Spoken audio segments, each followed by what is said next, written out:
So thank you all for being on time. Great. Punctual people. Okay, Mona, do you want to start off then? Yeah, I just again want to say welcome from New York. I hope shortly in California. I'll be there on Sunday. And so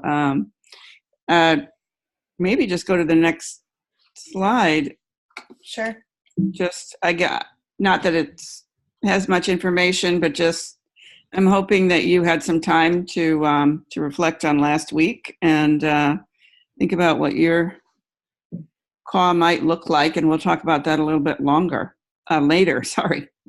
Later. And so let's go to the next slide and look at the agenda. So these are the things we hope that you'll learn from today. What are the core tasks for a well-planned CAW, and different types of CAW collaborations and collaborators, and what might be the roles and responsibilities that get negotiated. Hopefully you had a chance to look at the Memorandum of Understanding, which is kind of an example of what one might use to make sure that roles are clarified. So that's part of what makes a CAW a successful CAW partnership. We'll get into some of that. And then as we go through, I hope you'll be able to observe some of what are the real practical requirements of the CAW. We're basically going to go through pre-CAW tasks, the day of the CAW, kind of what needs to happen, and then post-CAW tasks. And then we'll be looking at talking about some of the roles that you might want to practice for the next time we see each other in Sacramento. So I'll pass it back to Pamela, and she'll start us on the pre-CAW core tasks. Great, thanks, Mona. So I'm hoping you all had a chance to review the homework and look over kind of the different roles that we're suggesting for this community archiving workshop.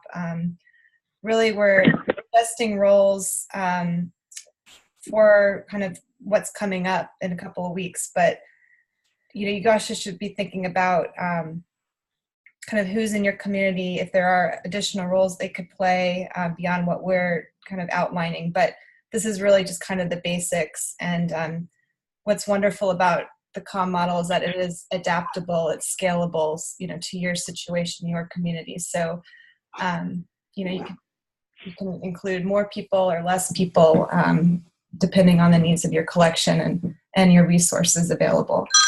Oops, sorry about that. Yes, please turn off your phones, everyone. That's bad. Me, Mona. Did someone have a Pamela? question? Yeah. Yes, this is Barry. We thought this was just going to be a phone thing, so now I'm trying to get on with my computer. So I see you. Okay, sorry about that. Yeah. Can you see now? Switch it out. Okay. Yes, I can. Thank you. Okay, sorry about that. Sorry I didn't see you at the door. Okay, so I think, can everyone see my slides? Yes, can see them here in SAC. Okay, great. Okay, great. And I should have mentioned too, we're recording this for later if to share, so we'll have the slides up later. So yeah, just to go back. Oh, and be sure you're muting. You're muting our microphones. That's the microphone. Yeah. I'm turning this one off. Okay. And this one back on. Yeah, it's tricky. If I can find it. Oh shoot. That's better now. Okay. So Pamela, when it's flashing, it's recording. I had it on mute. I guess so. Because I think it was on before we got on. But anyway, we'll figure it out afterwards. Yeah, it is recording by default. I set that up. Okay. Mm-hmm. Okay, are we all back together now? Is everyone here? Okay.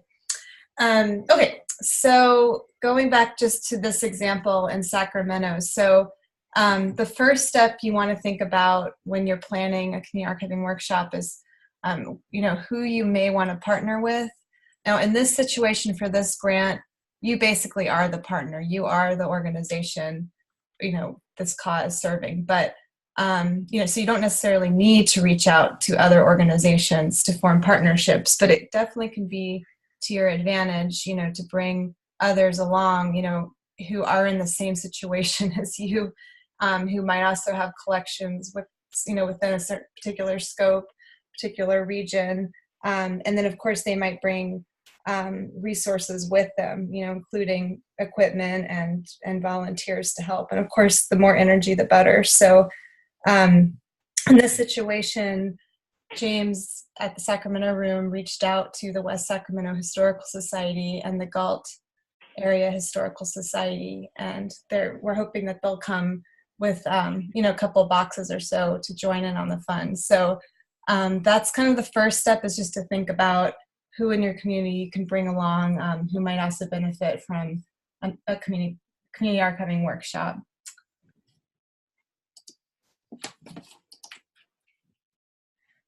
The next task to think about as you're planning is what are the basic goals that you're trying to accomplish this day, and how can those goals be met by with the resources that you have at hand. So that includes people power, and then also just kind of supplies and equipment. Like what are the two kind of go hand in hand.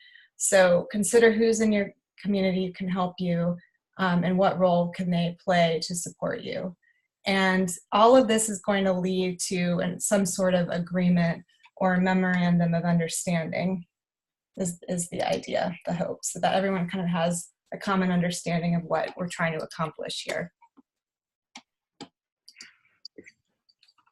So in this particular situation, for example, in Sacramento, these are just 4 goals for now, which we can expand upon. And I'm working together with James. We've had a few meetings leading up to the day, and I hope we'll meet again next week, just to kind of go over what we're hoping to accomplish. So we're hoping to label, inspect, inventory, and rebox, if needed, collections. So James is now gathering those recordings for us to prepare. And we want to collect the data that we're gathering through our inspections to create a lovely inventory and a spreadsheet. And we'll talk about that later, what that spreadsheet is going to look like. And in the end, we're hoping the goal is to process about 100 items with 25 people available. So that includes us, all of us here, and then the volunteers that James and California Revealed are bringing in. And that group really is focused on the Sacramento Room's collection, but the West Sacramento Historical Society and the Galt Historical Society, they'll hopefully be bringing in a box or two as well. So we'll see, as a start, we're focusing on the Sacramento Room's collection, but we're also bringing in others. So we'll see what they bring. We don't really know quite what their scope is like, but I was thinking maybe an additional 25 items or so, something manageable. And then in the end, Pam. Oh, yeah, go ahead. Hey, sorry, Pam. So James in Sacramento. So I did get some info from West Sacramento, and they did mention that they had VHS content and I think some audio cassettes. Great. So they should be able to bring, I don't know, at least 30, 40 items is my guess. And I'm still digging, but I think we'll be in great shape. Yeah, we'll have digging, yeah. And then what about Galt? Do you have any sense of their collection? I don't. So I had a pretty brief exchange with Daniel, and hopefully he's got something. I spelled it out pretty early in our interaction that that would be expected of them, to bring AV content. So. When I did the big call out through the County Historical Society Consortium, that's what I said. So hopefully that was digested and he knows that's what he needs to do. Okay. Yes. And so, and I should say too, thank you, James, for reaching out to these folks and starting these conversations, earlier, because I mean, we'll talk about kind of the nature of partnerships and what works the best. And it's, of course, the earlier you can start these conversations, the better, because there could be some, questions and coming up about kind of what, you know, like now I don't really know what's expected, but I'm hoping they'll show up. I mean, I think they will. So Yeah, they definitely seem pretty enthusiastic about it. So they'll be there. good. Focusing back to the Sacramento Rooms collection, because this grant has the small digitization stipend, we can actually begin to select items for digitization and preservation, you know, whatever we end up discovering from this collection, or James might have other high priority items in mind. So in the end, we do hope to have a preservation plan for a sample, you know, of recordings that we find and discover in this workshop. Well, I might add, Pam, that the Sacramento Pet Show, or was it Dog Show, that we found is number one on the list. We've got to be able to try to digitize that. Yes, and I should have put a picture up, because I did take a picture of that, and it has a lovely collage on the can, so we'll have to that's right, save the can. It's really cool. Great. Okay, so moving on, does anyone have questions about the goals and kind of the basic roles? We'll go a little bit more into detail later about this, but this is what we're hoping for in the end. Any questions about this? Okay, so again, just kind of using our upcoming training as a nice case example. This is kind of what we've decided to do together is together we're kind of co-hosting the cause. So California Revealed, we're preparing the presentations, we'll bring the inspection kits, the supplies and equipment. We're recruiting volunteers or staff to attend actual CAW on Tuesday. And of course, we'll provide ongoing support after the workshop. And James at Sacramento Public Library is, of course, providing the materials, the collections that we can process. He's providing wonderful space and projection equipment for our presentations. Thank you, James. And he's also recruiting volunteers.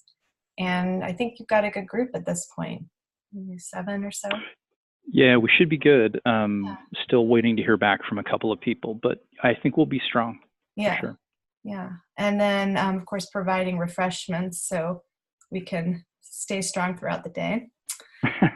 And and we're also hoping to go out to dinner after the CAW on Tuesdays. So anyway, this is kind of like outlining basically what the agreement that we have right now, because, you know, thanks to this grant, it's very specific, but this is just to give you a sense of, for you all, what you could start planning with, you know, with your own partners locally. Does anyone have questions about kind of the goals and how that feeds into the MOU? How do you anticipate partnering with others? And do you have any other questions or comments at this point? This is time for discussion, so please don't be shy.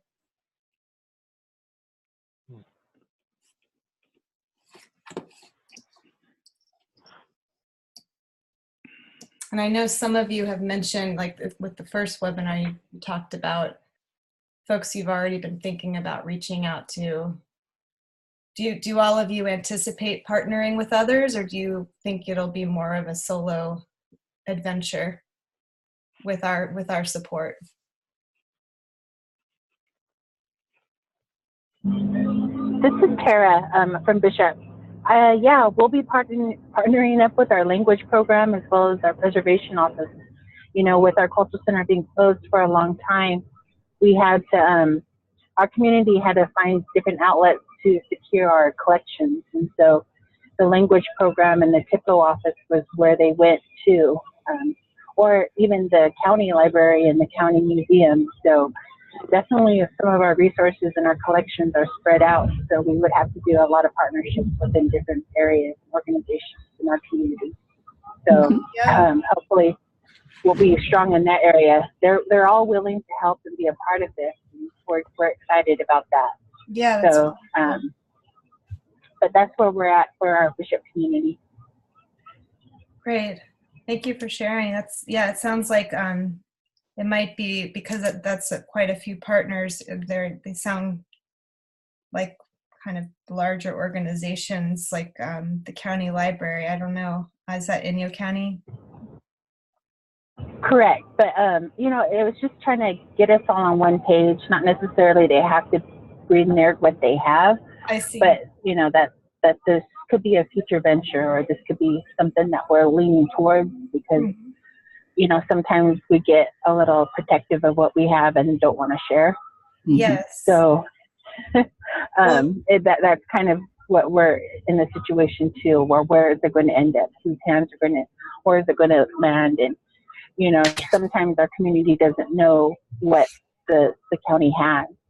So that's where we're at. The more you know about the collection, the more you can make those future plans together or separate, whatever's needed, right? I agree. And your call could be an opportunity for people to come and just see how the process, how it works. You know, they could come as volunteers to help, and then you could plan, you know, or they could plan their own cause and you could support them with their effort later. Yeah, definitely. I think that's a route that we should go and keep in mind, because, you know, our community, there's a lack between tribal community and just the general. And it's hard because sometimes we just don't know where our information goes, or it's locked up in a scene train and we don't see it again. And, or, you know, a lot of pioneer families in our area where they just hold on to it and we don't know. So it's definitely, you know, we have a lot of rich history and culture that's stuck in the AV collections. We just need to pull it out a little bit. Yeah, I would have to say that we're in a real similar situation. This is Barry Talley.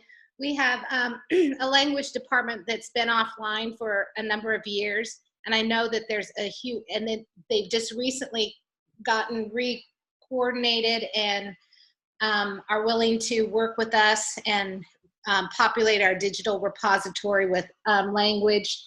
And then we also would like to be able to work with the county museum. And we have 2 counties, so we have a meeting later this afternoon with the Clark Historical Museum, but they're not a governmental museum, it's a private museum. So we've been exploring digital repatriation ideas and thoughts for moving forward. And we also have a private archaeologist who worked with the tribe for a number of years and collected a lot of Karuk language that he's just recently died, and his daughter has the collection. And so, yeah, there's a lot of partnership possibilities, and I'm sure there's more than that, but we really, there's a lot. There's more than we can do, but we've got to get started somewhere. Absolutely. All right. What about you, Sean, in Oakland? Well, I know that we're cheating a little bit because I'm actually bringing one of our partners with me to Sacramento, Dorothy from the Oakland History Room. And I know that Oakland History Room is going to be coming with collections when we hold our CAW. But I think, you know, we have already begun the conversation of which neighboring county historical societies, either in Richmond or Emeryville, that we want to reach out to. And then also local church groups who are represented in the collections, the First African Methodist Episcopal Church of Oakland, the Papers of the Founding Family are here. And it would be a nice opportunity to gather a few of those groups together, I think, to come in, even if just as was mentioned, as kind of like observer participants who are coming in for getting a feel of the activities that day, and kind of sparking some interest around, you know, preservation within the community. So we'll see. And Pamela, I may have some news for you when I'm out in Sacramento about our director position here and what that means for our timeline and all of that for our call in spring. Oh, great. I hope it's encouraging. Great. Thank you so much for sharing, everyone. And it sounds like there's some really strong partnerships that are already in place. And yeah, using the audiovisual heritage as a motivation to kind of bridge these gaps and bring people together. I think it's a great opportunity for most of you, all of you. And I also imagine you've already done, you know, you were all doing organizing of events, and so you probably have a lot of experience doing partnerships and clarifying role, so that's not probably anything new to you.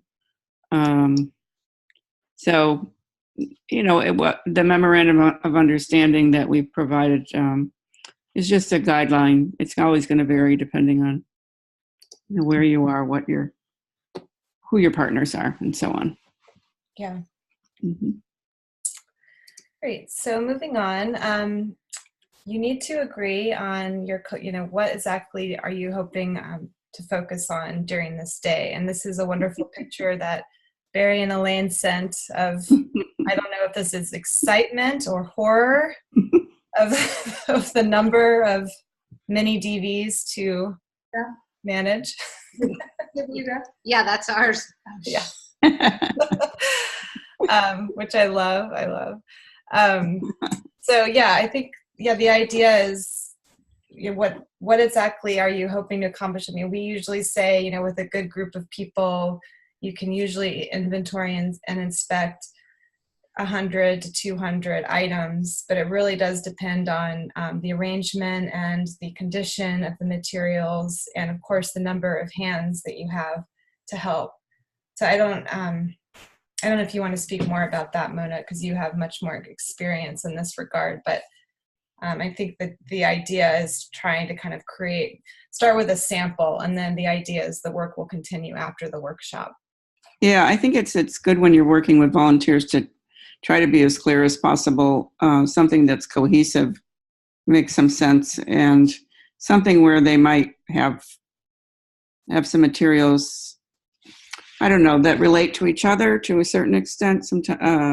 Maybe it's a series or something like that. But I think it also has to do with how processed your collection is, what kind of information you need to gain from the process. So, but maybe if we go to the next one, I could talk a little bit about Manila, because that was that's a good example.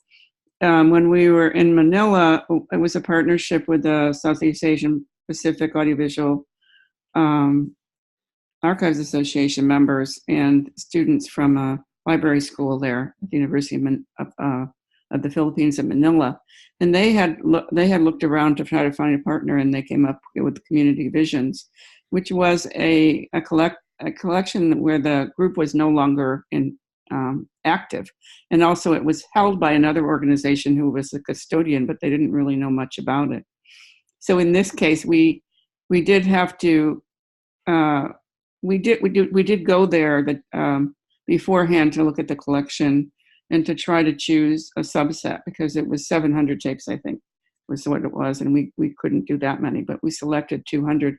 And in this case, we decided to focus on edit masters. So there would be things that were finished works, also camera originals, whatever they had, shot footage, original footage, and also audio originals. So we weren't looking at viewing copies. We weren't looking at things where they were not already deemed to have some importance to the organization. And we pre-sorted the boxes, and in this case, we actually had to let them know every single thing we were taking, of course. And so there was an extra step.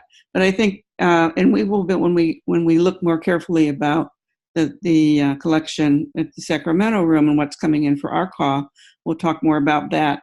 So if you have a lot of tapes and you're trying to choose a subset, we'll give you some guidance during the training on how to do that. But it might also, as with this example, it might be that something that's hanging together in some way, or several ones that hang together, and then choosing. You may even be doing some sort of selection prior to the starting, where you're already saying, okay, I think the things that are finished are really important, or I think these higher quality materials are important. So yeah. Mm-hmm. Did you want to? You're going to carry on. Oh, you're carrying on still, Pamela, right? From here. Oops. Sorry, I was muted. Oh.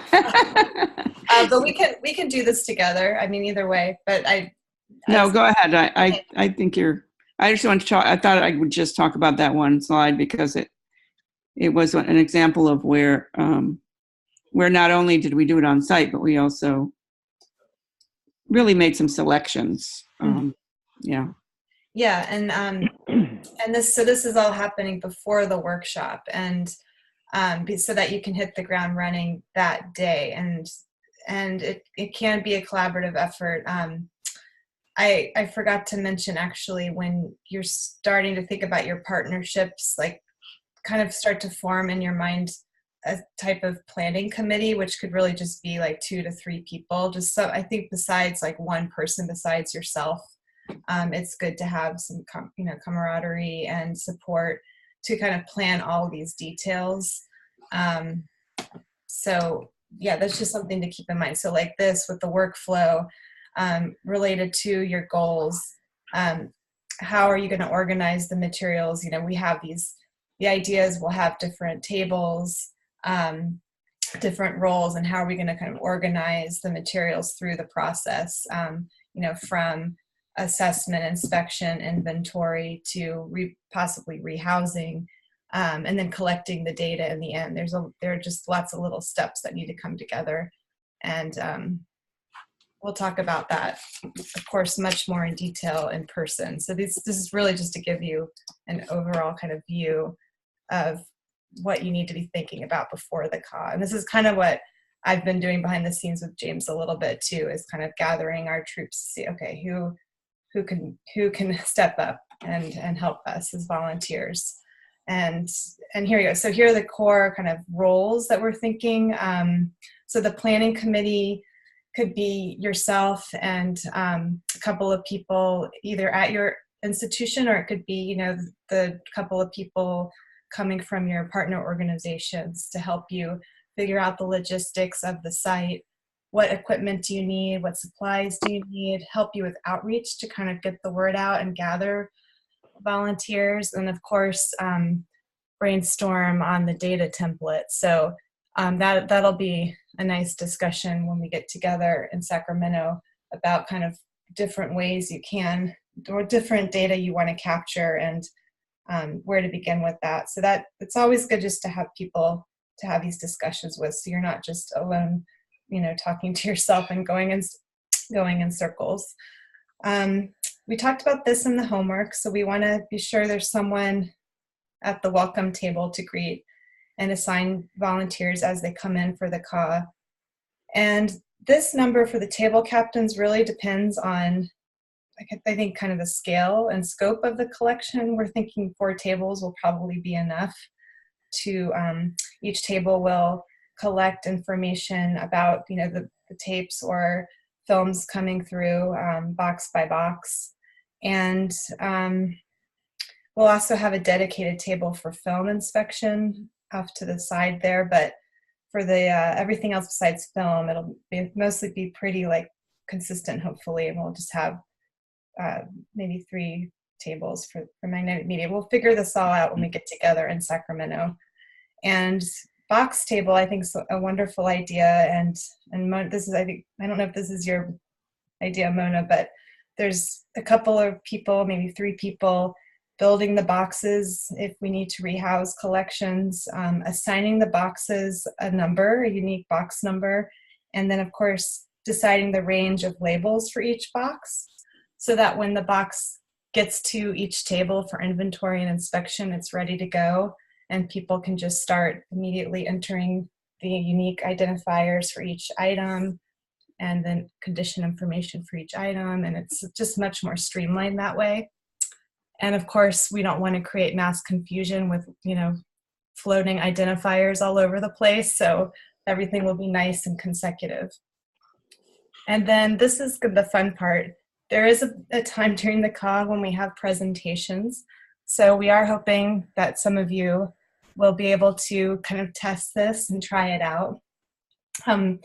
We want to have kind of an overview of the workshop, basically based on what we talked about last webinar. So you can even steal our slides if you'd like.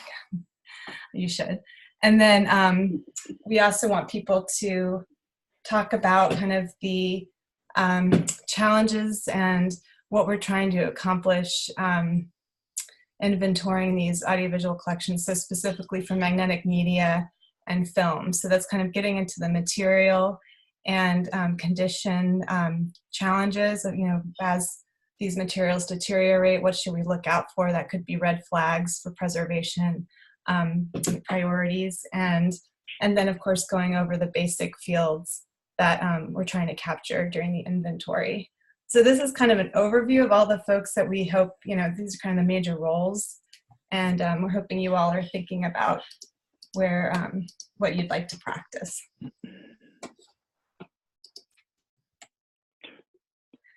So this is, again, going to be a larger discussion when we get together in Sacramento. But I just wanted you all to think about what cataloging guidelines you might already have in place for audiovisual recordings. Do you have electronic records already for your materials? Are there any databases present? So just what kind of information do you have that we could build upon? Do you have existing fields that you definitely want to capture? So this is just an example of description that James is capturing for his photographs. So this is kind of a starting point for us, though he does, James, you should totally chime in here about your catalog, but as I understand it, you have mostly kind of collection level records for your AV, right? Right. So we kind of straddle two worlds here. So we're a public library, and we've got, accessible cataloged collections in our reading room, but then we've also got manuscript collections that contain AV content that in most cases are described at the collection level. Okay, so when it comes to manuscript collections. However, when it comes to our standard reading room collection, everything is cataloged at the item level. Mm-hmm. So just like a book would have a bibliographic record, Cake, Comfort Eagle would have, its own record. Mm-hmm. So I think, again, I go back to the reason why there's not greater description of our AV stuff within our manuscript collections or just in any other collection is because I don't know, I guess they've sort of been neglected through the years. It's also kind of an intimidating process for us to tackle. So, again, I'm hoping the CAW can enlighten us and certainly give us a bit more confidence when it comes to, making that stuff more accessible. Yeah, but I think this is a great place to start in terms of the description, because this is, the essential fields that you would like to capture just about the content. And then AV specifically, we'll want to open up to kind of more specific format information that we want to capture, like, is it color or sound? What's the running time? Information like that we need, just more information about the object and its preservation needs, to help us prioritize later. And actually, it'll help us with the budget too, when we need to start selecting items for digitization and preservation. So, so we'll just expand upon this kind of basic content description to make it more format specific. And then we also are going to include inspection condition notes. So it'll be kind of a bigger, like more specific picture of the actual material. It'll be just a little bit more focused on the specific needs of audiovisual recording. So it'll be great. And this is a perfect place to start, I think. It's actually nice to start fresh, Yeah. So the last thing, let's see, a couple more things. So the other thing you want to think about is planning kind of the space, equipment, and supplies. So in our case, this is where we're going to be meeting for most of our time together, is the West Meeting Room. And it's a nice space. There are lots of chairs, and when we get there, we might configure a little bit in advance, but we'd like you all to be part of this discussion when we get together on Monday, is arranging the physical space for the workshop. And I want you all to think about your own spaces too, where you could be. And California Revealed is going to bring most of the equipment, the inspection and digitization kits, little thumb drives to collect the spreadsheets. We are hoping people will bring laptops. So I just wanted to put a shout out for laptops here today, because I don't know if we'll have enough, but we're hoping if everyone brings one, I think we'll be good. The other thing with supplies that's very specific to this project is having decks on hand, potentially to play back recordings, and we don't want to encourage that if the collections are in dire condition. We don't want to damage the objects or the items, but for the digitization kit, we are bringing a VHS deck just to show you all kind of how it works, but for your own needs, for your own collection, I just want you all to start thinking about what you might have in your communities available, because it's hard to ship decks around. I mean, we're happy. California Revealed's happy to ship a VHS deck, maybe a mini DV deck around, but if you all have decks available, that's ideal. So this is I can't underemphasize this enough. I think it's important for you all to have the support that you need. I mean, the community can bring so much beyond energy. They can bring knowledge of the content and help you with, the metadata, help you with the description. The Southeast Community Archiving Workshop, the training just happened earlier this month, and they talked about how it was just wonderful for people to meet each other. And actually, there was a woman, a volunteer who was there, and it turned out that a collection she had donated to the institution was one of the collections they processed. So she was really excited to be there and help and be part of that, part of the description. And she obviously could explain a lot more about the collection than anyone else there. So, wonderful happenstance or not happenstance, you can actually coordinate that, is amazing. It's amazing for that to happen. And this actually, I was going to say that this one was from the call that we did with the National Black Programming Consortium. And of course, in New York, there's a lot of schools, but we always would publicize with the any library archive program or any public history program, anything to do with people who love history. And we got a lot of students who were working in with other materials, and also archivists, and just volunteers who were familiar with the National Black Programming Consortium, want to support them. And we did that event in a space that does a lot of arts programming, and they sponsored it. So it's actually a different space than either of the partners.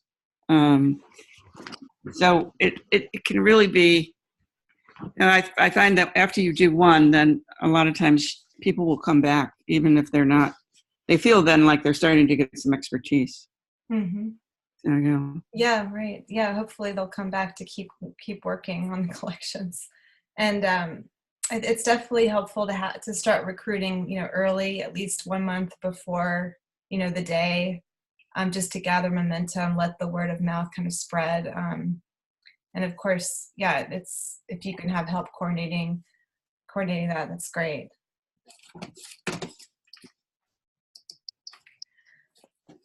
And then related to this, before the cause, you can give your volunteers kind of resources. This is an example of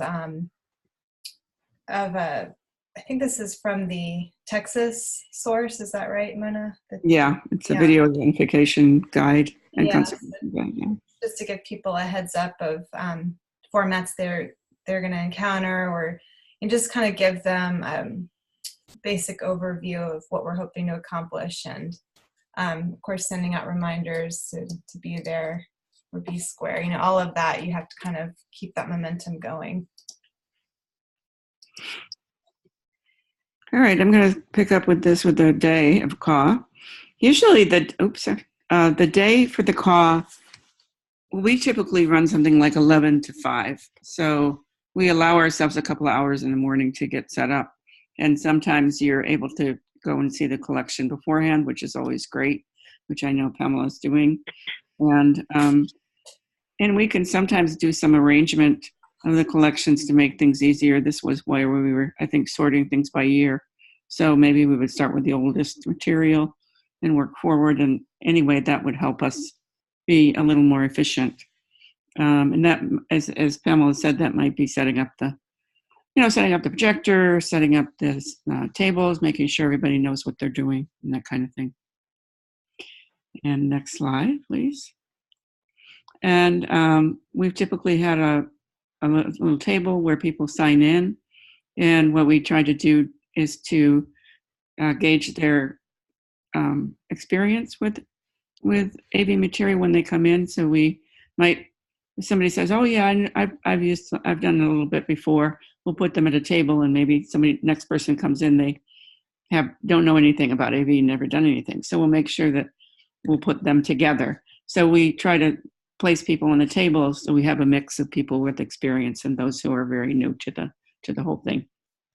And then hopefully we have table captains if we have enough people, and then they will be responsible for loading the data template we're using Microsoft Excel typically into the computer, and they would name their file. So then when we want to pick up the data later on, we know everybody's got a different file name, and we can collect it all from everybody. So that's kind of happening as people are checking in, having a little coffee, and getting to know each other. Okay, next one. And then we start with our presentations. Typically the hosting organization will say something. That may be the collecting institutions. They might say a little bit about their collection. They might show a little video if they have some. And then we start to do presentations. So basically, about film, how film and media deteriorate, and so a little bit of background on that. And then we talk also about what we're going to do during the day and present the data template. And then people get to work. I think that might be the next slide. Everybody gets to work, and usually again working together. Sometimes it's 3 people working together. Sometimes you're often collecting a lot of we do collect a lot of information off of the containers and off of the tapes. So there's sometimes people will read, one person reads and the other person enters the information. There's just a lot of sharing during the day. Okay, next one. And so people work usually until about 4 or maybe a little after, and then we start trying to clean up and also looking at what we've done for the day. And so, kind of patting ourselves on the back and saying, okay, let's see, how many did we do? And we try to emphasize then at that time that all the work that we've done to make everything beautiful and put all the labels on that's excellent work, but really we're working toward digitization, toward preservation. So we have a little conversation about how the day went, and just kind of regrouping at the end of the day so everybody can have a chance to share.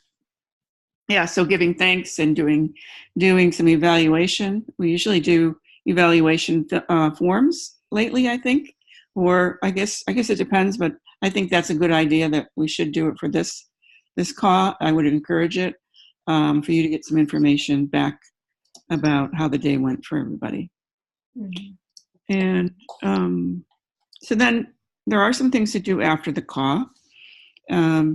Someone has to merge all those files together, and sometimes there's a little bit of cleanup to do, but we do try to, one of the things we do is check in on the tables after people have done a couple of, 3 or 4 entries, and we make sure that everybody's doing the data consistently, but then merging all those different spreadsheets from the different tables and doing the analysis so that you can utilize the material. The data that you've collected. Okay, next slide. This is just an example of what one might, this is a very small excerpt of an evaluation. So it's interesting with this one. Actually, we had quite a few people who it was their first time, almost 80%. and a few people that came back from having been to another workshop previously. And we did ask not only what you learned, but what you hope, what you would have. We look at what were the positives and what they would have liked to have changed. So this probably was about a sheet, two-sided evaluation form, but I just thought I'd throw a few of them up here. So you can see that they do feel, often people will feel like they've just got a bit of more of a handle on what to do.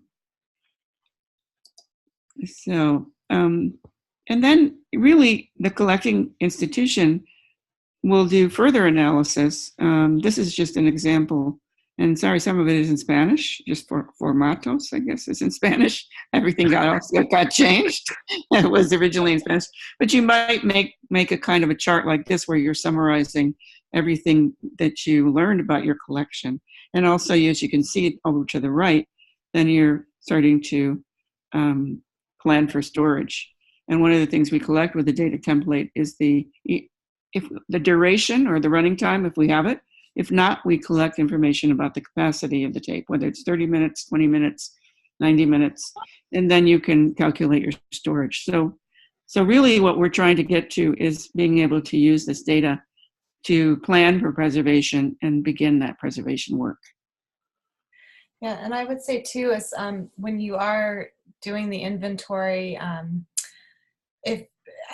depending on your community and who you have on hand, you could ask people there, does this seem significant to you? Like, should it be a high priority, based on kind of the content?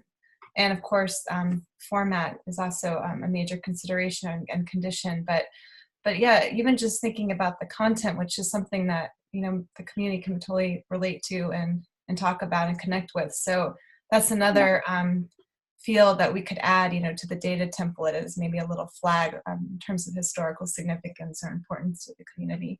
Mm-hmm. Yeah, and I think, sometimes we have CAWs where there's no one who knows about the content. And then other times we've had CAWs where there's fewer people doing inspection and inventory, but there are more people there who can talk about the content. So they know who shot it. They know where it was shot. They know, they can either interpret by watching or interpret by the notes what's happening. They might recognize a name.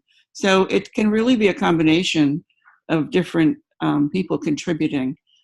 Although it's always good to get a lot of tapes, as many tapes as we can, inventoried and inspected, it's also important for you to know what they are. So depending on what your needs are and what your partner needs are, there could be greater percentage of people who are content people and a fewer people, or it could be more of those people who are actually doing the entry, the inspection and the entry. Mm-hmm. Okay, let's see, where are we at?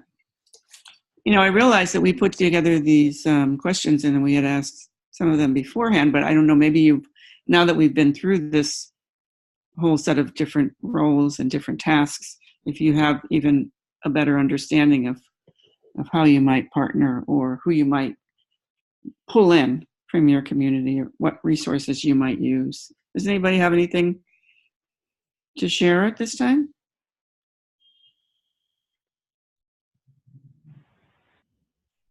Who are you thinking about for volunteers?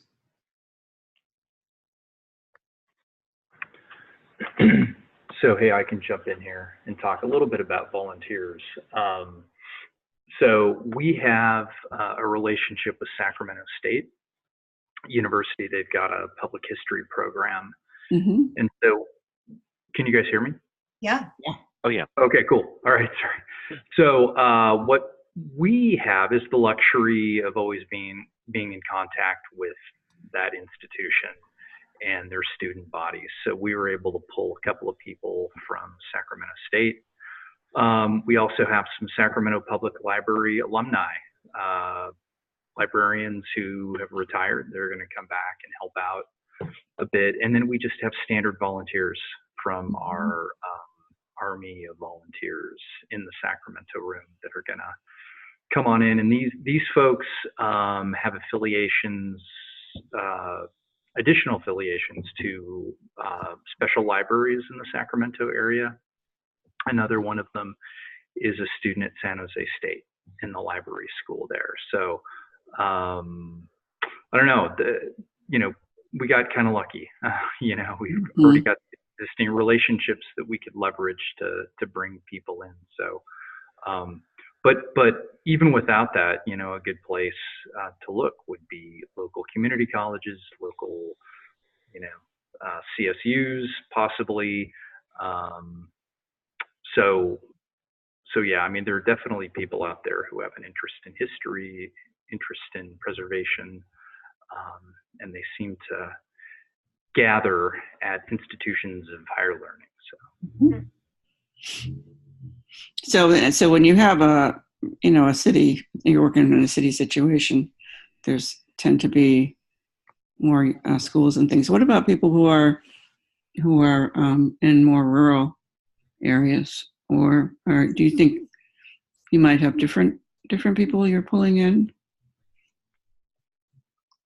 like Barry and Elaine? Or I'm trying to think. I know we've got like some local folks who are volunteers and who are interested in these kinds of projects, but they're not very many. And we have partnerships with institutions like Humboldt State University and that kind of thing. And so maybe we could get some graduate students or something to help out, but it's a 2-hour drive. So, well, that's even just to my institution, not even Happy Camp, it's 3 hours. So it has its own challenges, but I'm sure like some of if we partner with Siskiyou County Historical Society and did it out in Wairika, we would get a whole different group than if we were doing it. I mean, in each of our communities, we're going to have a different challenge and different people. And I think it's going to be unique every time. Yeah. And do you feel like you have some content people around that you can pull in to be there to help understand? Help figure out who's in the thing. Yes, I think we do. A lot of our stuff is about dam removal and different things like that, and we recognize all these people that have certainly not aged a bit over the years, but it's pretty fun to look back. And so, yeah, it's actually will be interesting to do the work. It's just a lot. Mm-hmm. Yeah, I mean, I feel like I'm a preservation nerd a lot of times, and so, I'm looking at the format and the technical this and the technical that, but it's really, really been fun when there are people who can understand what was happening, put it into context and share that with the group. And, every now and then just stopping, somebody will have something interesting and we'll just stop and listen to what they found. And it's a really, I mean, it's helping fill out that descriptive information that helps whatever users who come after you, to be able to use it. And also maybe there will be some ideas about what the use is through something like this CAW. So it can have a lot of peripheral benefits in that way.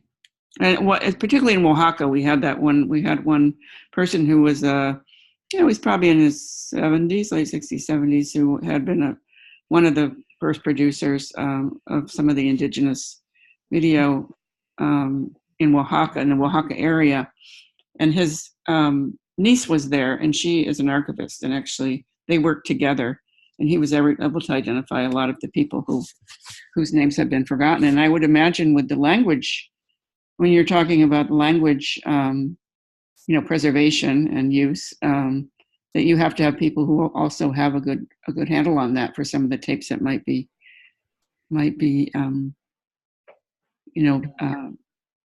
have been the annotations are in a different language. Mm-hmm. Yeah, I think that's going to be a whole different ball of wax, but yeah, challenging. Better get started on it because some of it's pretty old, and a lot of those people are also very, what's the word, at risk. Mm-hmm. Yeah. Yes. Yeah, and that's also another, just in terms of thinking about your community, even after the workshop and after digitization, thinking about, who can help you describe the content, after digitization, it's much easier, of course, to access the content then. So you could Right. your Right. community resources in reserve and, for that step. Mm-hmm. Yeah, because you can, so you're making decisions sometimes without seeing anything. But then, of course, if you have it digitized, then, wow, you can get so much more. Yeah, and I think it builds a lot of excitement and support. Next thing you know, somebody might be doing a little fundraiser for you, or they might come up with an idea for screening some work or different types of ways to share it within your community. And even just doing a sample, people will say, "Oh, what else is there?" They'll want to see more. Mm-hmm. Should we talk about roles a little bit? Sure. Sure. So not to put you all on the spot, but this was your homework. So I hope you all have been thinking about this, and I don't know if anyone has inclinations about what they'd like to do during the training. Oh, I'll go. So I wouldn't mind presenting and doing one of those three. I could do the overview. Great. Great. Yeah. And this is Sean at AMLO. I was going to offer myself also. I'd be happy to be one of their presenters and would happily take the magnetic media inspection. Great. Just because I think that represents the bulk of what we'll have on offer that day, and also the role that I think is most similar to how I'd be functioning when we hold our CAW.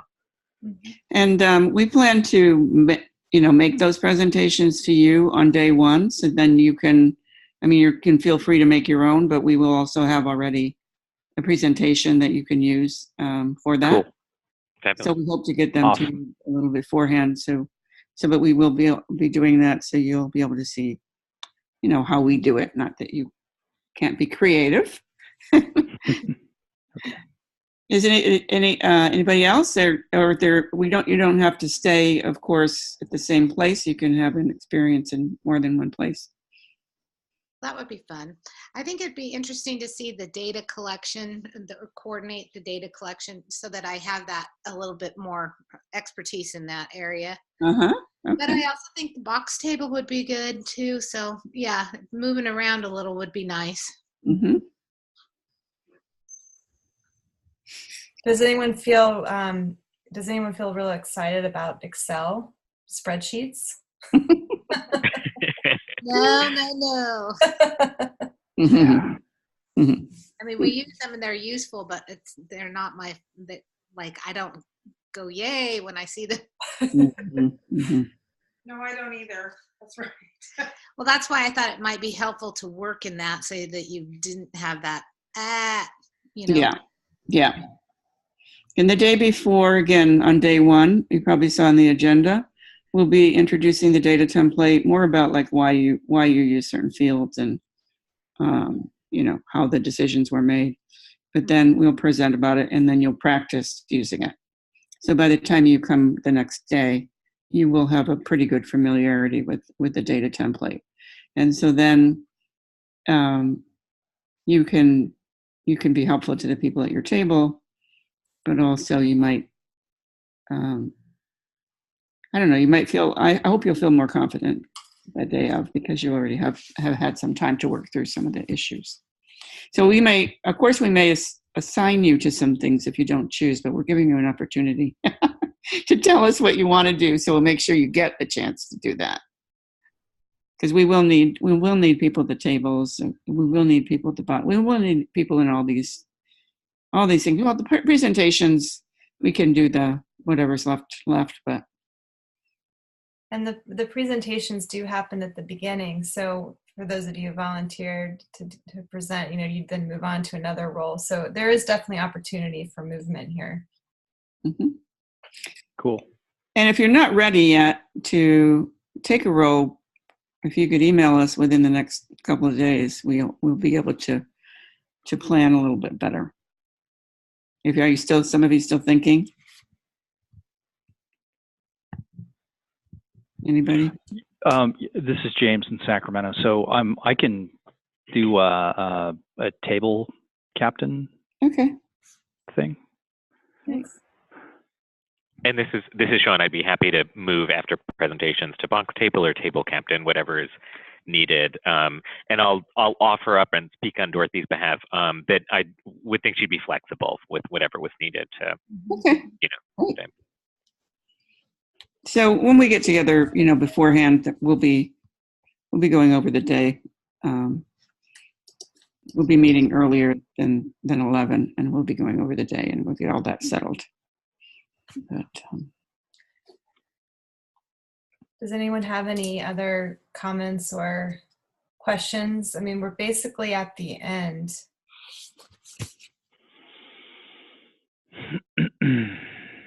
We're looking forward to seeing you all and being together in person. Yes. Does it seem like it's a process that's doable back in your communities? Are you feeling, yeah, I can do this? Well, we're gonna do it. That's right. Let's do it. You're gonna do it. So hopefully by the end of the training, you'll feel like, yeah, I can do this for sure. It's a lot of fun. We're gonna have a lot of fun together. Yep, we're looking forward to it. So we'll send out an email next week just with the logistics. I think you all should have gotten your hotel reservations confirmations by now. And I think we're all settled on the group. Tara, are you still here? I am. I finally got knocked off. I'm on the road right now. Oh, so. I see. Are you able to bring someone with you for the training? I am. So I'm going to be in the office today to confirm with them, and we should be on our way over, but I'll send that email over. You asked about our laptops. That was kind of where I got booted off. Okay. But is there a certain software that you guys need? Our IT guys are pretty somehow about. So if you have anything we need to require on our laptop, that would be good. Thank you for asking, because the Southeast folks had some trouble with this. We really do prefer Excel rather than anything else. So if that is an issue, let us know. We could maybe use Google Sheets, but we're trying to stay off the internet, because just depending on your situation, we don't want to assume people have internet for the workshop, so if you can have Excel on your laptop, that would be ideal.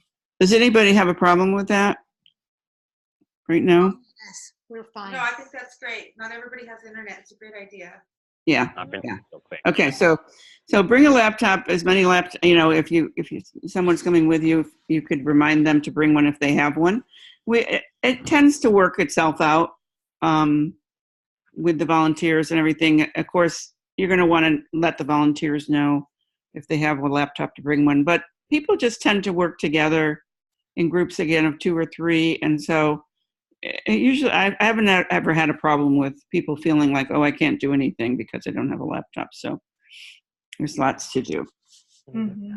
Tara, did you have it? We were just talking about the roles. Maybe you can go back to that slide. Sure. Yeah, I saw that too. You can sign me up for the box table as well, or even one of the captains. Okay. Like the others said, I would like to learn both so that we can be strong in that field. Great. I think the welcome and the evaluations, I think we're pretty solid on. We all kind of know, or we're familiar with events, so yeah, that's the norm. Yeah. But wherever it's needed, I'm for it. Okay, sounds good. Yeah, those are 2 good places to work, table captains and box table, for sure. Did anyone want to be at the welcome table? Does anyone feel up for that? Maybe the person you're bringing, Tara, or Sean's person, Dorothy. I think Dorothy would actually be very willing to and capable. I think she'd make a great welcome. Okay. Great. Thanks. I think we're gonna. Yeah, thanks for this. I think it's good. I mean, I'm glad you're thinking about where you want to, where you want to learn, where you want to practice, and again, we'll move you around a bit during the day. Great. Is there anything else? Any other questions about getting there? I mean, we'll send out directions. The hotel's about a 10-minute walk. And then James made a map to show you kind of where we're meeting on Monday. And this is a very important point. The grant, of course, will pay for your travel expenses. So please keep your receipts and EMEA will reimburse you.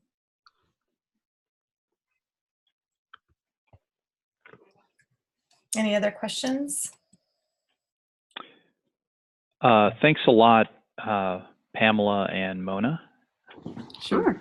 Thank you. Facilitating and looking forward to seeing everybody in Sacramento. Yeah, it's going to be fun. We look forward to joining. Yeah. Really looking forward to meeting everyone. Yep, Cool. that's you. All right, thank you. Thanks, everyone. Okay. Thanks, guys. See Have you a good soon. week. Thank you. Okay. See you soon.